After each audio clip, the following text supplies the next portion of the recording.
Episode 51, Chapter 48.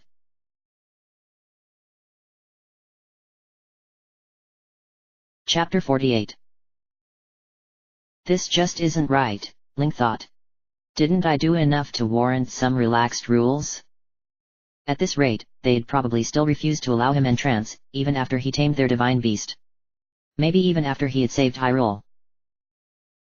He glanced around at the market, which despite the early evening, was surprisingly empty. Even several of the merchants had packed up their carts and stands. The market-goers had, finally, begun to realize the danger of the divine beast, now that Naboris had turned towards the city. Hopes that it would turn had not yet been realized. It continued its slow, steady pace across the land. A day. Maybe a day and a half, at most.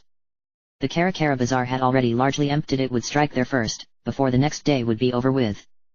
The Gerudo living there had begun traveling back towards Gerudo town, while many of the outsiders fled the desert entirely. Tomorrow, he thought, grimly. It needs to be done tomorrow morning, at the latest. He was exhausted, both mentally and physically. The Yiga infiltration had only happened earlier that morning. The battle had gone well for the Gerudo. Though Link hadn't expected an actual fight to break out, his killing of Koga had left the Yiga far more reckless than they normally were, it would seem. They skirmished with the Gerudo outside of the canyon, which left the Yiga at a severe disadvantage. They had been slaughtered, their corpses left to stain the sand and be picked apart by scavengers. It had been chilling to witness, despite their violent nature. The trip back to the town had been a victorious one, though few of the Gerudo warriors truly seemed to know what to do with Link. He found some acceptance among their ranks, despite his gender, and more than one of them had suggested, well, suggestive activities, which Link quickly declined. However, when they reached the city, they turned him away, just like any other day, though Liana did tell him that she would tell Bulira of his contributions that day. So, Link disguised himself for the second time that day. Ah, little Hylian. One of the Gerudo guards at the entrance to the palace said as he approached. It was the same one that Link had spoken to the day prior. Riza. Go on in. Lady Riju made it clear that you were to be allowed entrance without question. There was a twinkle to her eye, a knowing look that made the hair on the back of Link's neck stand on end. But if she knew his secret, she said nothing. As he walked into the palace, he saw other Gerudo guards giving him strange looks, though none stopped him. When he walked into the throne room, he found the lavish space to be mostly empty. The throne was unoccupied, though Bulira stood near one of the Gerudo statues. When she saw him, she gave him a nod, motioning for him to approach. Link walked over towards her, and Bulira turned, walking past the throne to where the back of the room was left open to look out onto the desert beyond. He followed, walking past the throne and the burbling fountain behind it, moving to stand beside her. For a few moments, Bulira was silent, but then she looked down at him. I owe you an apology. When he didn't respond, she continued on. When you first arrived in our city, I assumed you to be, at best, a foolish foe and a liar. I very nearly ordered your execution due to your entrance. I am glad I did not, though. So am I, Link said. That would have really gotten in the way of some of my nefarious plans. Bulira grunted. Regardless, I acknowledge now that your intentions, however foolish, were noble. You've done a great thing this day. Hopefully I will do even greater tomorrow, he said. Indeed. Now that you have recovered the Thunder Helm, we shall work with you to tame the divine beast. I have been in conference with Lady Riju on this matter. We have some disagreements on how this shall be accomplished. I don't know if there is much time for disagreements, Bulira. He looked up at her. Naboris is coming. There is only one way to tame it. I need to get aboard it. The Gerudo woman pursed her lips but did not argue. She remained silent for a time before sighing. Lady Riju would like to speak with you in private. In her quarters. That's okay. Link asked, hesitantly. No. Bulira paused. But she is insistent. But you will treat her with respect. Understand that this is a great honor that is reserved only for Lady Riju's closest companions. Right. Why? Doesn't she just meet me down here? Bulira glared at him, nostrils flaring. So, should I just go up now? Do you need to announce me or something? She pointed towards the stairs on the opposite side of the room, which were guarded by another tall Gerudo wielding a spear. Take those stairs. Lady Riju already knows you are here. Link hesitated a few moments before nodding and following her directions. The Gerudo at the top of the stairs eyed Link suspiciously but allowed him passage. He stepped through an arch, out onto a staircase that he recognized from when he first arrived at the city. Funny that I'd end up back here, Link thought with a wry smile as he climbed the stairs. At the top of the staircase, he found Lady Riju sitting upon another set of stairs that led up to the entrance of her room. She held the thunder helm in her hands, fingers tracing the green gems that were set into its face. I wondered how long it would take you to get here, she said, patting the stair next to her. Well, you know, I had to freshen up, Link said, sitting down beside her. Got to look my best before meeting with the chief. Riju glanced at him, grinning. Well, you do look very cute. Link snorted, and she laughed. When her laughter subsided, she looked up at him, eyes twinkling. Thank you for retrieving this. I am sorry for sending you on an errand like that. It would have been far better if we had been able to do it ourselves. But after our last failure and with things as they are, I had no choice. I had some unfinished business with the Yiga that I needed to take care of, Link said. Regardless, it's silly to make you sneak into the city here. She looked up at him. The guards know who you are. I made Beliara tell them. So, I don't need to wear this anymore. No, you do. But the palace guards, at least, and some of the soldiers know the truth. That explains the strange looks, Link thought. Well, at least I know I won't get thrown in prison again. Probably not. Though if it gets out that you're a Vo, Beliara will probably insist we at least make a show of throwing you in there again. Naturally. Riju grinned, and Link felt a strange warmth bubble up within him. Though she was young, she spoke with an easy, familiar air. After a moment, she held the thunder helm up, staring into its face before turning it around and slipping it onto her head.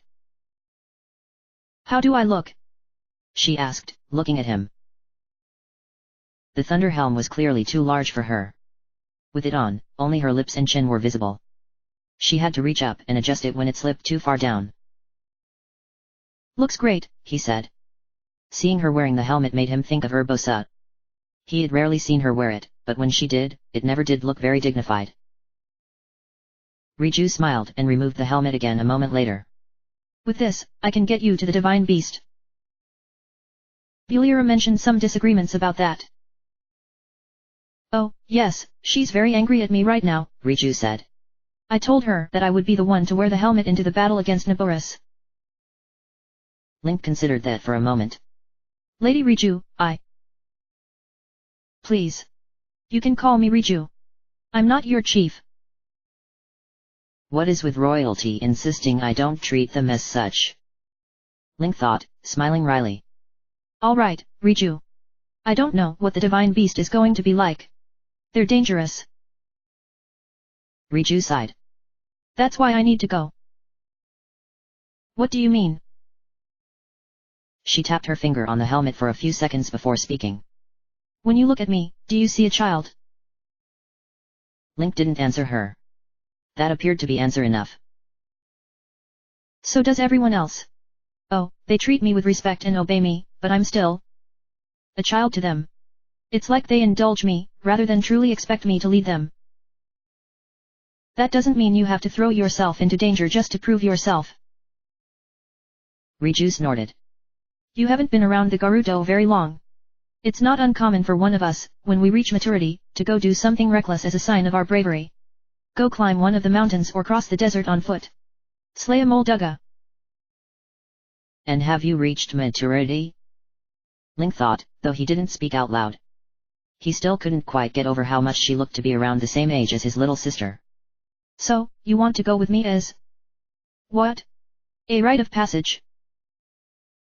No, of course not. I want to go with you because I'm the chief of the Gerudo, and it's my job to keep my people safe. You don't have to put yourself in danger to do that. Most royalty, from what I remember, don't always go out into battle.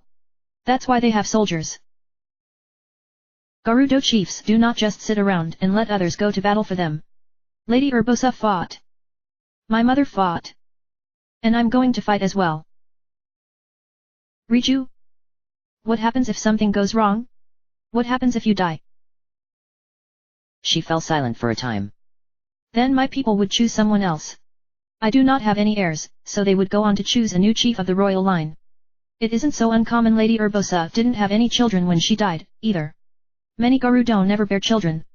But the royal line is extensive. My grandmother was cousin to Lady Urbosa. And do you think now is the best time to risk putting your people through that? Riju snorted. The last time we had to do it, the kingdom of Hyrule had just been destroyed. We survived then, and I am confident that the Garudo will survive if I fall. He sighed but knew that he wasn't getting anywhere with her.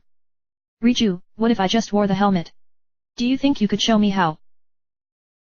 He trailed off, seeing the look of horror in her expression.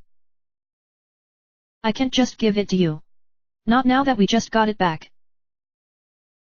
You mean, now that I just got it back for you, Link thought, glumly. And, besides, you wouldn't know how to use it properly. It takes practice. But you do. She smirked. Of course, I do. And no one else could use it in your stead. She shook her head, and Link sighed. Royalty. What's that supposed to mean? I've determined that you're all stubborn, Link said. And really good at coming up with excuses to worry your protectors. Riju laughed. Oh, Bulira hates it. Link leaned back, resting his elbows on the stairs behind him. Only because she cares about you so much.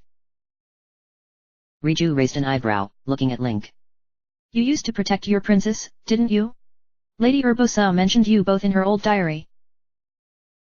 I did, and she had a habit of getting into trouble as well. Memories flashed through his mind. A horde of monsters. 3 Lionels. Red, volcanic rock of Death Mountain. And a princess that refused to run away, despite his insistence that she do so. Then a field of dead monsters, and Zelda, gently wrapping his arm in a bandage with a gentle touch, admonishing him for his recklessness. Of course, she didn't mention the fact that it was her idea to go off the mountain path in the first place. Link felt a smile grow on his lips at the thought, and he was grateful for the veil. Lady Urbosa truly cared for your princess, Riju said softly. It was almost like walking behind them as they chatted on the way back from the divine beast. Urbosa encouraging Zelda to sneak with her down to the kitchens in Hyrule Castle. Urbosa placing a gentle kiss on Zelda's forehead and encouraging her before departing for the desert. Zelda was like a daughter to her, Link supplied. Yes. Riju stood, walking over to the stone lip of the castle roof, looking towards the northeast. Towards Naboris. Could you tell me more about her? Link stood, joining her. He thought that the diminutive Garudo chief looked nervous. Perhaps more afraid of the divine beast than she lets on, he thought. Urbosa liked being playful. And she always encouraged Zelda to relax and have fun. Riju's eyebrows knit together in a frown. Really? I've read her diary. She didn't seem like that in it. Link shrugged. Maybe that was just how she tried to come off to others. I doubt it, though. It seemed like she and Zelda were very honest with each other. Riju fell silent, staring off in the direction of the divine beast. Finally, she said, I always feel like I need to be more serious. No. Take it from me. It's better to be honest about who you are, Riju. Trying to fit the mold of who you think you need to be. It doesn't work. He reached back, unsheathing the master sword, turning it over in his hands. In the waning daylight, it shimmered with color as if the blade had been coated in oil. For the longest time, I thought I had to act a certain way to be worthy. Honestly, Urbosa was instrumental in teaching me that I didn't have to be like that. Watching her and Zelda with each other, I realized that heroes didn't have to be stoic, serious, or infallible. He looked down at her. She was staring at the sword with wide eyes, but when he paused, she looked up and met his eyes. Sometimes, it's okay for heroes to like rock climbing and making bad puns. Riju's lips split into a wide grin. Seriously? For a moment, he was confused, but then he noticed the embroidery on her skirt, a simple depiction of a sand seal. He smiled. Seriously?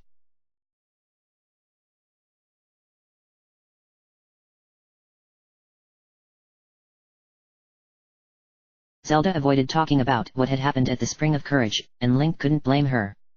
It must have been humiliating to stand there in the pool of water, praying, pleading, with the goddess, all the while knowing that he stood just outside of the spring. And, of course, knowing what awaited her upon her return to the castle. He suspected that it was the real reason for this detour in the first place. She hadn't told him about it before beginning their trip, but he could hardly tell her no when she asked if they could head west to watch some of the games currently happening at the Colosseum. He had always enjoyed watching the games, of course, even once imagining himself as winning a grand tournament in the ancient Colosseum. Those had been childhood fantasies, and though he thought that he would likely be capable of winning, it no longer held the same draw that it once had. Not that he minded going with Zelda now. He had found her company to be more than pleasant on this trip. Perhaps too pleasant. Yes. Zelda said as they crossed the Aquame Bridge onto the small Colosseum Peninsula. She pointed, and he followed where she was pointing to see a grouping of tents flying the Gerudo flag. I'd hoped they would still be here. Suddenly, her reasoning for wanting to come here became that much more apparent. She kicked her horse into a trot, and Link followed quickly behind. As she approached the tents, a tall Gerudo woman stepped out of one of them, looking around at them. The woman's eyes widened in surprise. Urbosa! Zelda called, pulling her horse to a halt and quickly dismounting. Princess Zelda, what are you doing here? Urbosa said, quickly crossing the distance and embracing Zelda tightly. I thought you were still in Faron. We hurried here as quickly as we could. I hoped to catch you before you left back for the desert. Oh? Urbosa asked, eyebrows raising. After a moment, she leaned a little closer, though Link could still hear her. How did it go? Zelda's smile slipped some. Well, we shall be going to the Spring of Power next month. If Urbosa was disappointed, she didn't show it. Instead, she nodded, smiling. Good. Well, come on, I have some warriors that are just about to start fighting. She wrapped an arm around Zelda's shoulder, leading her towards the Colosseum.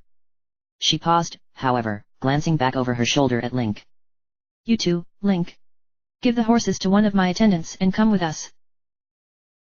Several hours later, after the Gerudo warriors thoroughly trounced some Hylians in hand-to-hand combat and as the sun set, revealing stars overhead, Zelda and Urbosa walked together a distance away from the Colosseum. Strangely, Urbosa had insisted that Link go with them, and Zelda hadn't objected. Perhaps Urbosa knew that he would have insisted he be allowed to remain close by, regardless, and suggested as much preemptively. Of course, that did not prevent him from feeling distinctly out of place with the two women. As they walked, Urbosa and Zelda spoke about nothing, commenting on the competition, the stars, the weather. Finally, the conversation turned to the topic that Zelda had, up until then, been clearly avoiding. Tell me about your trip to the spring, Zelda, Urbosa said, her voice gentle, but firm. Zelda stopped walking, sending a brief glance towards Link. For a moment, he thought she was going to ask him to step away, but she didn't. Instead, she looked down. I don't know if there is anything to tell, Urbosa. I prayed at the spring and nothing happened. That night had been painful. After saying goodbye to him and entering the spring, she prayed for hours. When she finally came out, it was well after midnight, and she ventured deeper into the forest to change out of her dress and go to bed. She hadn't said a single word to him until later the next morning, when she finally spoke of her feelings of shame. Worthlessness. He had barely known what to say, but for once, she didn't seem to mind that he just listened. He did tell her that he didn't think she worthless, though. And how do you feel now? Urbosa pressed. Zelda sighed, reaching up and rubbing her arm. How do you think I feel? The Gerudo just waited for her to continue. I feel like I had hoped that this would be what finally did it. Legends say that the very first princess traveled to that spring to be purified. The priests thought. Zelda, I do not give a damn about what the priests think. I care about what you think. Zelda paused, and he saw the conflict in her expression. It was strange how easy he found her to read now. How had he ever found her difficult to understand? She took a breath and began to pace, crossing her arms. I don't know what to think. In a way, it feels too simple. Her voice dropped, and one of her hands clenched into a fist. But what choice do I have? Maybe I need to visit another one. Maybe I need to visit all three. But, Urbosa asked. Zelda remained silent for a long time before sighing, still refusing to meet either Urbosa or Link's eyes. When she did speak, her voice was a whisper. What if it doesn't work? Urbosa clucked her tongue and reached out, taking Zelda by the shoulder and pulling her into a tight embrace. Link looked away, uncomfortable. Maybe he should have just let them go alone. Surely Zelda would have been more comfortable without him there. Yet, she didn't seem any less comfortable having him there, either. Since their promise in the garden to be friends, she had been surprisingly frank with him. Honest. Blunt. It was, in a way, not so different than how she had been before. They became friends, only her ire wasn't directed towards him. Usually. Urbosa simply held Zelda for a time, stroking her hair. Finally, though, she pulled away, smiling warmly down at her. Then she turned to the west, where a tall mountain rose imposingly. Its peak glowed with a soft blue-green light. Satori Mountain. You know the legends of the Lord of the Mountain, don't you? Urbosa asked. Zelda turned to look up at the mountain. They say that the Lord of the Mountain was once the sage of the forest, and that he watches over the forests and all that live within them. Urbosa hummed in acknowledgement. Do you think it's true? Zelda frowned. I suppose. Evidence suggests that there is certainly some kind of creature that lives atop the mountain, and that it might even be truly unique. Have you ever seen it, though?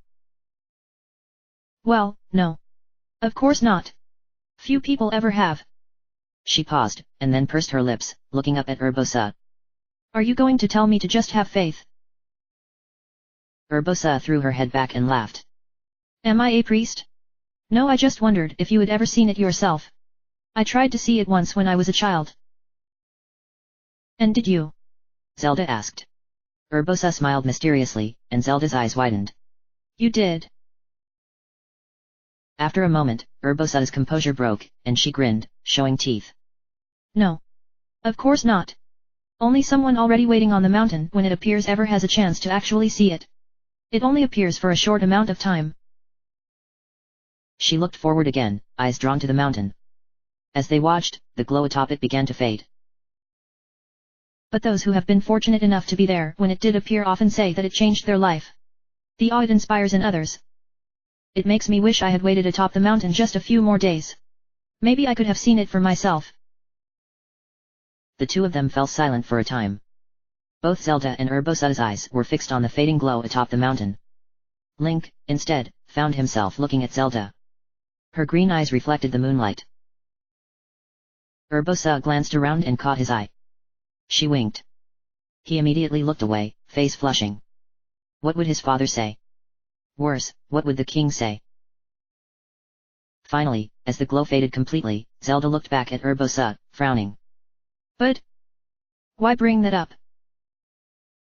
Well, I noticed the mountain was glowing, Urbosa said, shrugging. Made me think of when I was a girl and tried climbing it. Oh. Urbosa laughed again, drawing Zelda close with one arm. She kissed the top of her head. Little bird, one day your abilities will surface, just like the Lord of the Mountain does. They may be unpredictable, and they may not come when you want them to. But, when they do, the moment will change the life of anyone who witnesses it. Urbosa? Zelda began, but then she snorted, grinning. You are telling me to just have faith. Urbosa laughed heartily. Of course, I am. I would have been much more straightforward about it, too, if you weren't being such a smart-ass. Zelda laughed happily, and Link found himself joining in, feeling the tension he had felt since leaving the spring of courage melting away. Somehow, in a single conversation, Urbosa had managed to do something for Zelda that he had been unable to do so with several days' worth of bad puns.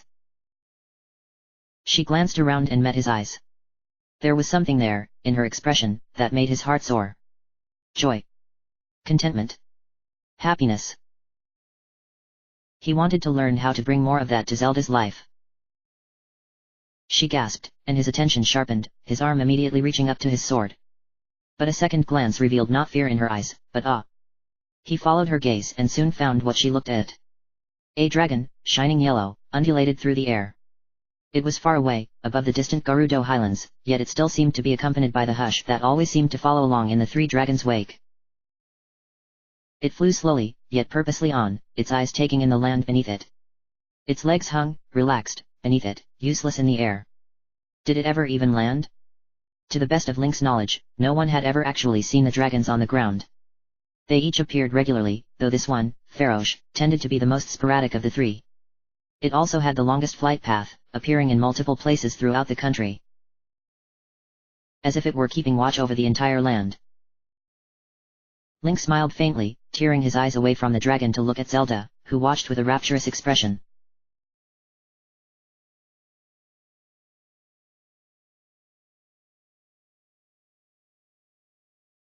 Link rose early the next morning, well before the sun rose. Outside, the wind had picked up.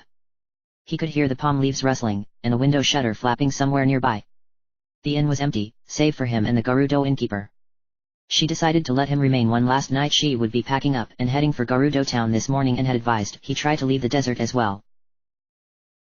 Naboris was close. Closer, perhaps, than they had even expected. He ran outside, climbing up the rock pillar over the inn so that he was able to look out over the desert.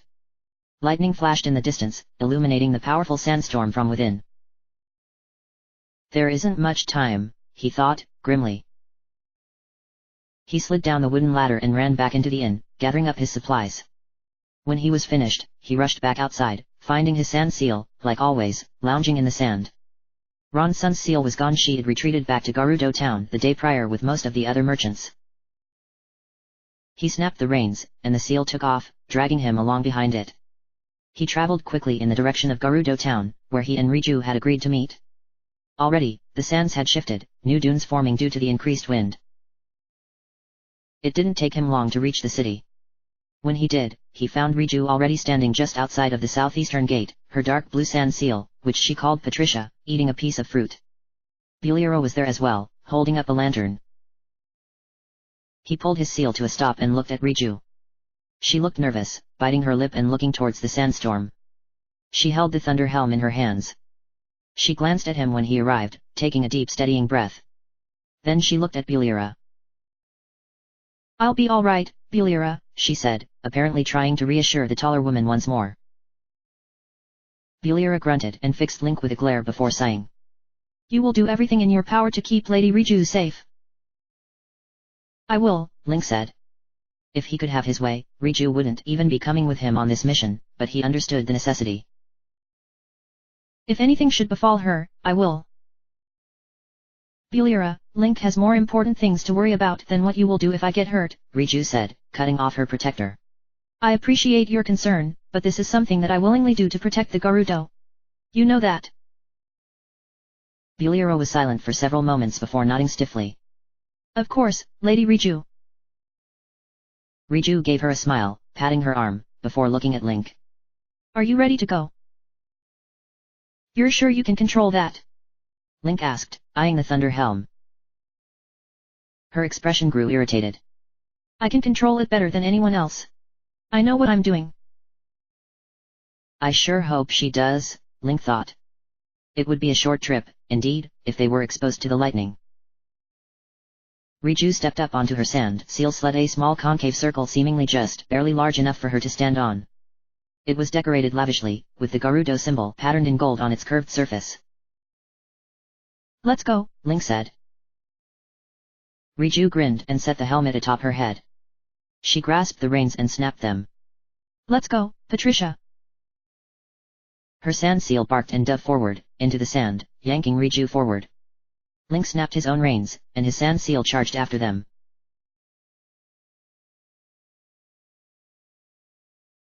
The cloud of swirling sands and lightning rose before them. Wind blew around Link, kicking up sand and dust and blotting out the stars overhead with its haze.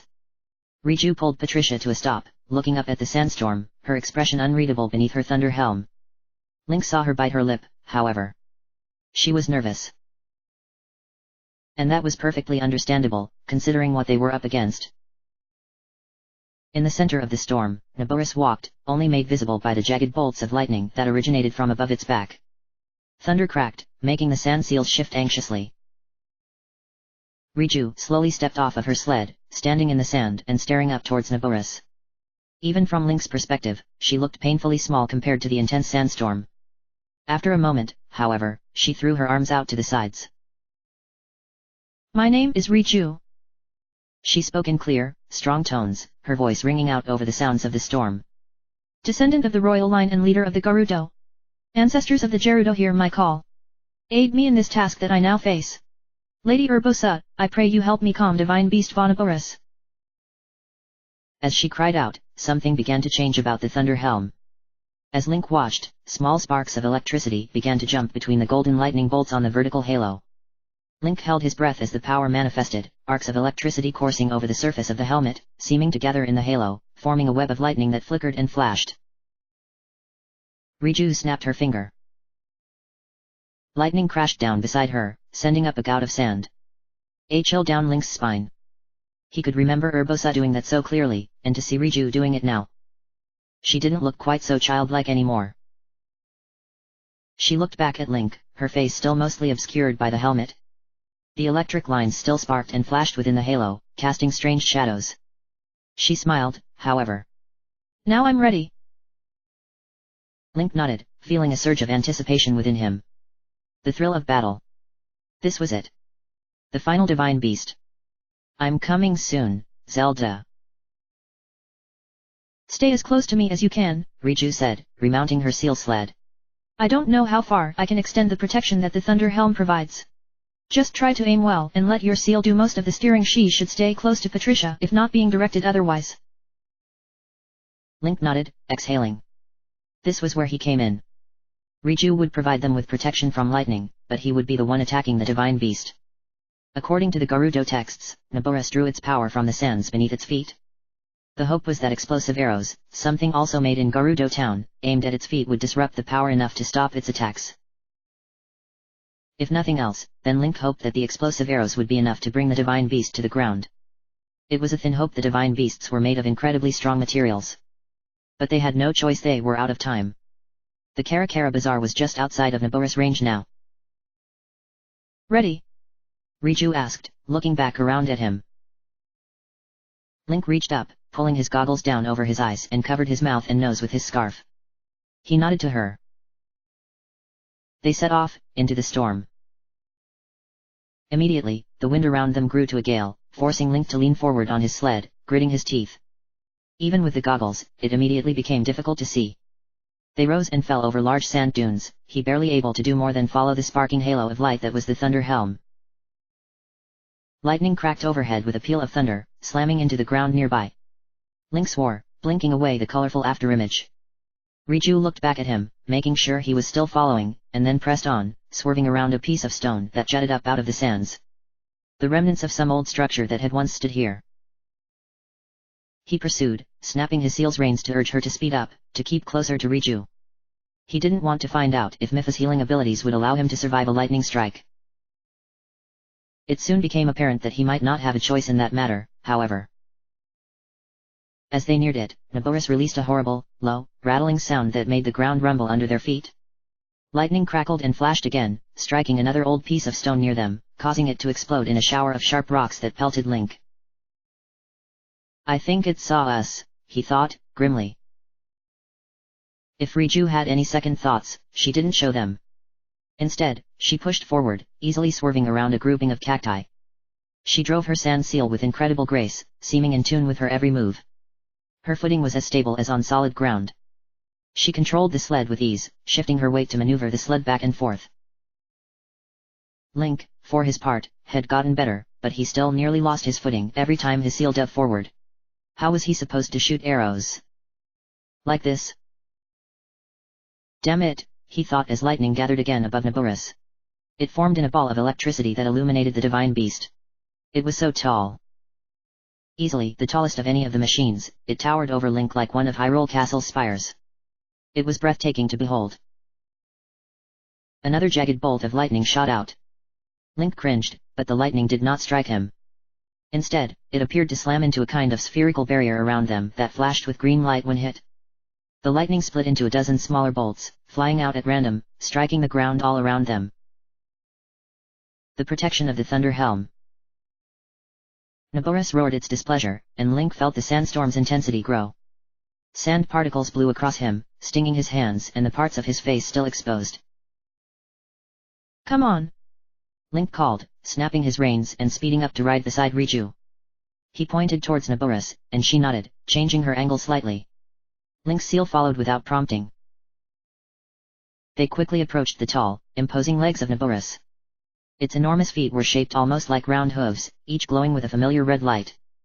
The impact of every step caused the ground to shake perceptibly. Overhead, lightning struck and, again, it was redirected by the Thunder Helm's barrier. Link looked at Naboris' legs and then over at Riju. She looked back at him, expectantly. Swearing softly, he carefully loosened his grip on the reins, adjusting his feet for better support. He was still tied by the waist to the sled, but it hardly felt secure. His seal jumped again, nearly upsetting his balance, but Link managed to shift his weight and catch himself. Taking another deep breath, marred slightly by the presence of his thick scarf, he released the reins. His seal continued on, unconcerned by the lack of direction. Link withdrew his bow and reached down to his quiver of explosive arrows. He aimed as carefully as he could towards the closest foot and released the arrow. The arrow shot far too wide, both due to the wind and Link's own poor aim. It sent up a fountain of sand as it detonated. We need to get closer. Link called, but his voice was lost to the gale of wind and thunder. He pointed, and Riju nodded, angling closer to Naboris. His sand seal followed along. He drew another arrow, aiming at one of the feet, which was even larger than he had initially assumed. He released it, but again it flew wide of its target. How do the Gerudo even do this? Link thought angrily as the sled under his feet bucked. Gritting his teeth, he knelt down, placing a hand against the unstable floor to steady himself. And then he drew another arrow, remaining kneeled. This time, the arrow exploded against the glowing foot. For a moment, the foot's lights flickered, but then they resumed, just as strong as before. Link swore and drew again. His seal swerved around a rock that jutted out of the ground, and Link fell to the side, the arrow flying off in a random direction. He pushed himself back up and looked around, realizing with horror that a gap had opened up between him and Riju. She was waving at him emphatically. Overhead, a ball of lightning crackled to life above Naboris. Link slipped his bow over his head and lunged for the reins, which flapped freely in the wind. Come on! His fingertips brushed one of the twin ropes, but another jolt ripped them free. Cursing, he carefully edged forward, still on his knees. He reached down again, leaning forward, over the gap between his sled and the seal. Just a little closer. Just a little. There. He grabbed one of the reins and pulled it, not towards Riju, but towards Naboris. His seal angled right for the stomping feet. He could hear a powerful hum that grew louder as he neared. He was close enough now that he could actually hear the lightning energy building overhead. The ball of electricity increased in size, with jagged bolts lancing out and connecting with the twin spires that rose up from Naboris' humps. Or perhaps the spires were the source, feeding the ball of lightning. Cursing, Link lunged forward again, grasping the second rein. He snapped it, forcing his seal to speed up, passing underneath Naboris just as the lightning struck. It slammed into the ground just behind him, unable to reach underneath the divine beast. His seal barked in panic, nonetheless, and turned right towards one of the falling feet. Crying out in surprise, Link wrenched the reins in the opposite direction, barely swerving around the foot as it fell, kicking up a plume of sand that he rode through. He emerged out the other side, behind Naboris, nearly colliding with Riju's seal in the process. Are you mad? She cried, and he heard her this time due to their sudden proximity. Link gritted his teeth, turning his seal to swim alongside Riju's again. Maybe. He didn't release his reins this time, but instead set them down on the floor of his sled, holding them in place with a foot while kneeling. Get us closer again. Riju said something that was lost to the gale, and then she turned Patricia, looping around and coming up behind Naboris. Lightning struck again, but it reflected harmlessly off her barrier. Link pulled his bow free again and drew an arrow, eyeing the nearest foot. As they grew close, he released the arrow and it flew true, exploding against the foot. Again, however, it did no apparent damage. Damn the Sheikah! Link thought as he tried firing another arrow, but this one went wide, nearly striking another of the feet. It's not working! Riju cried. No. Keep us close. They passed around the front of Naboris, and Riju began to turn, bringing them around for another pass. As they turned, however, Link looked forward, noting with alarm that he could actually see the Kara Bazaar now. The sandstorm had enveloped it, and as he watched, a bolt of lightning lanced out, crashing into one of the stone homes at its outskirts. The building exploded. Swearing, Link drew another arrow, taking aim. Again, it did no damage. What was he supposed to do? He tried firing next at its segmented legs, hoping that would prove to be a weak point. These, however, proved just as impervious to his arrows. Desperately, he even tried studying the legs. Could he climb them? But no, they increased in thickness as they rose, designed, apparently, to be able to collapse down on themselves. Those would prove incredibly difficult to climb, even when not constantly moving. But what? Take me closer! He cried again, waving at Riju. She looked at him, expression unreadable, but then she did as he asked, actually crossing under Naboris, as he had done. Well, that would work. He grew another arrow, aiming for the nearest leg and released it. It struck and exploded, but before its lights could even stop flickering, he fired another arrow at the same spot. The foot flickered even more rapidly now, and the leg stiffened briefly. That was something, at least. They emerged out the other side, only to find the wreckage of a building in Naboris' wake. The divine beast appeared to have sped up some, moving in the direction of the bazaar and, ultimately, Gerudo town. Cursing, Link turned on the sled, aiming behind him. He fired another arrow, hitting the same foot as before. It definitely flickered more fitfully now. I am doing damage. But too little. Riju had provided him with 20 fresh explosive arrows, a wealth of arrows in any normal circumstance. He had already used more than half of those. Overhead, lightning splashed against their barrier again and then again. Naboris roared and the wind itself picked up, throwing even more sand and debris around the divine beast in a swirl. Thunder clapped and a bolt of lightning slammed into another of the buildings at the bazaar. Link slung his bow and yanked the Sheikah slate from his waist, pointing it at one of the legs.